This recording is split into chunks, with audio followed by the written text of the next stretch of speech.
Yun mga kagimat, magandang araw sa inyo. Ito yung Balabal Tigal po, no? Babahagi sa inyo mga takot sa Tigal po. Ito po ang babahagi sa inyo yung mga laging takot sa Tigal po. And hindi sabi ko sa inyo, huwag niyo makatakutan yung mga tiga-tigal po niyan. Kung kayo may paspasan tim Hepigimat at may aral tim Hepigimat. Ito kagimat, no? What's up mga kagimat? Ito na naman ninyong kagimat, si Heping Agimat na mahilig sa agimat. Pero wala namang agimat. Nasa puso ang tunay na agimat.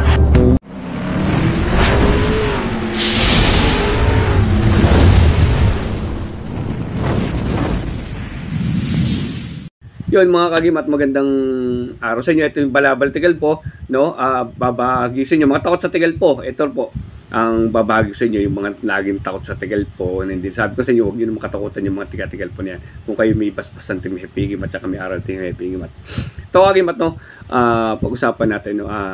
Ito yung mga guidelines lang muna, no? Bago gamit yung Tigal, Balabal Tigal po, no, pang kontra Tigal po nyo, para hindi kayo lagi natin Tigal po na takot, no? Hindi nyo po kailangang katakutan yan. Ganito kagimat, no, proseso natin, no? Kailangan nyo muna mag-cleansing muna. Every time na meron tayong mga ginagawa about sa mga spiritual, magkagamot or magkakarga sa katawan, magsusubo, no, mga ganang, basta more proseso ng mga spiritual, no? Mag-cleansing muna kayo. Tapos yung video, nasa bandang dulo yung orsyon na kagimat, no? Ganito po, no?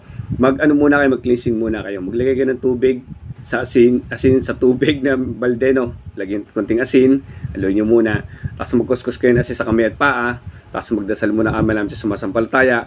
Humingi ng tawad sa Ama, magpasalamat. Kasi buhay pa tayo, ito, di ba? Yung mga blessing na yan, magising tayo ng maaga ng buhay sa araw-araw, no?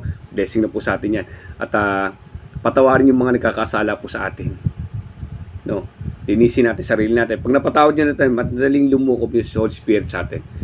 Yan, kagimat, pagka nakapag-cleansing na po kayo, no, proseso na natin, kuha kayo ng isang basong tubig, hilingin 3 persona na mabuksan, tapos hipan 3 pakrus, tapos usal ng 3 beses yung binigay kong orsyon dito sa dulo, hihip yung 3 pakrus uli, tapos hilingin nyo ulit 3 persona na may isara, 3 kurso na pahihip uli, no? Tapos hilingin nyo naman sa katawan nyo, nasa Ama, 3 persona, mabuksan ang katawan nyo, may pasok sa katawan nyo, ang orsyon, maging protection nyo sa mga tigal po, at magamit sa kaputihan, no? Tapos wala makapagbakalas ko di Diyos sa malahi. Ipan yung 3 portion dibdib nyo bago inumin yung tubig. Kaya inumin yung tubig, hilingin nyo ulit 3 person na may saring katawan natin, isara natin, hihip natin 3 pakursulin dibdib, no? Wala makabakas kundi Diyos sa malang. Mga kagimat, no, yan mga proseso para mas mabilis yung pagkapit ng orsyon at malukuban tayo ng Holy Spirit. Maglilinis ng katawan ng sarili, maging mabuti, no, kagimat. Ito sa dulo, yan dito yung orsyon na para makatulong sa inyo, na may makatulong sa inyo ito, ang konting kalaman at Hepi Agimat, no? Basta totoo lang po, kailangan malinis sa sarili natin para pumasok ang Holy Spirit sa atin pag nagagamot tayo at saka may hili-hiling tayo. Mga kagimat, ito na yung mga orasyon na mawabag sa inyo. Na may makatulong sa inyo to, kagimat, ng malaking bagay po to at ginagamit din po ng Team Hepi Agimat. Maraming salamat po sa inyo at God bless sa inyo. Ito na po, kagimat, let's go!